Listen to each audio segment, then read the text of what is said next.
Hey, what's up guys? It's me, Jordan, also known as the Fear Raiser, and I'd like to welcome you to another Let's Get Personal, the show where I answer questions and solve problems. If you're unfamiliar with this show, and if you're puzzled with the title of this video, essentially, you guys send me questions, problems, concerns you have, and I do what I can to answer one per episode. I usually pick one, and I give my advice. And I also like to ask everyone watching, that includes you, to leave your advice on what this person should do after we've, read through the question and, I've kind of given my input.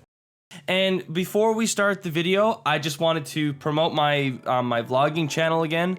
The link is right there if you guys want to click on it. Lots of cool stuff going on, and I'm actually getting more vlog videos out right now. So if you want to subscribe to that channel, you should totally do that if you're interested. And of course, follow me on my social media. And that's all I really want to get into today.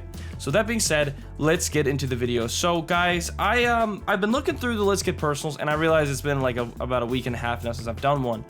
But I was looking through a lot of the emails, and if there's one thing that I've noticed is that I get a lot of the same kind of emails from you guys, like whether it's relationship advice, whether it's this or that. But recently, I've been getting kind of an alarming amount of rape emails. Now, of course, who knows if these are true or not, but either way, I figured I'd still touch upon the subject because, rape is really bad. Rape is a pretty big deal, and it can also be very scarring, and it's a very, very difficult thing to work around. And I mean, like, people who get raped are like emotionally scarred, physically scarred. All sorts of damage is done, especially if the right things aren't taken, or if the right things don't happen, such as talking to someone and people who keep it in. So that being said, I'm gonna read this email right here that says, "Dear Jordan, aka the Fear Raiser, I have a problem. So a few months ago something happened. I was raped. I have not told anyone about that. Now I am pregnant and I don't know what to do. I am only 16. My father has cancer and I'm battling with depression. I am scared. I don't know what to do." I got some other emails that didn't exactly have, more extreme things other than the rape part. But either way, rape is a horrible thing. Rape is bad. Rape is very, very bad. And for anybody who has been raped, and I know a lot of people who, have been raped, I would assume, since, obviously I have not been raped, but I would assume people who are usually raped become very, very upset and depressed. I'm assuming that's where your depression is coming from, not to mention you said your father has cancer. But with this whole rape part, I personally, and like you said, you haven't told anyone, I personally think you should right away talk to somebody.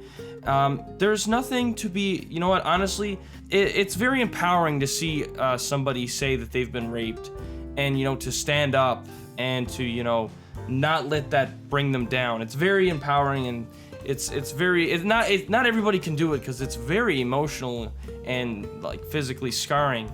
But for anybody who can stand up and say that and not be ashamed of themselves or what has happened, it's very good. Power to you. But for your situation, I personally think you should tell your parents. If you don't want to talk to your parents, I think you should go talk to somebody, a counselor, anything, even friends. I personally don't know what's really available for you where you are, but the worst thing you could do is keep it in and try and forget about it, because it's not right. A crime has been committed on you, and that is it's bad. You wouldn't watch someone kill somebody and just let them get away with it. Rape is pretty bad, and I really don't think you should keep that in. Now, you said you're pregnant, and I'm assuming this is because of what had happened to you. Now, this is where things get super, super complicated, and it's not exactly my right to give you advice on this, because this is all about what you want. My advice to you would be to do what you feel is right, to do what you want to do. Because, for one, this was a rape situation, but I know, I think that this specific part, whether you want to have this baby or not, is very much your choice. Very much. And you shouldn't let other people, try and persuade you to do one thing or the other. Because, again, this was kind of a situation where you do not want to be pregnant from. But, you know, what's not to say that you want to have this baby? And that's where, you know, I don't want to step or get involved or, you know, say anything, because again, I believe that this is personally your choice. Well, it is your choice, and I don't want to in any way, shape, or form, you know, shape that, because it's all up to you. And I mean, with your father having cancer, I mean, cancer affects everybody. Cancer is never a fun thing. It really isn't. And, you know, personally, all I can say to that is I hope your father gets better. I hope things get better for you. And I hope all of this can get, you know, situated and worked out. And I hope you can get your life back on track. And this goes for everybody. Anybody who has sent me a Let's Get Personal and has actually been, you know, raped or anything, this is going for all of you. I hope things get better for you guys, and I'm hoping for the best. I really am. But with that being said, though, guys, thank you so much for watching. Again, leave your opinions on what these people should do, what this person should do in the comment section below. You could be really helping a person out right now. If you enjoyed the video, drop a like, new to the channel, subscribe, and that is it, guys. So again, thank you so much for watching, and I will see you next video.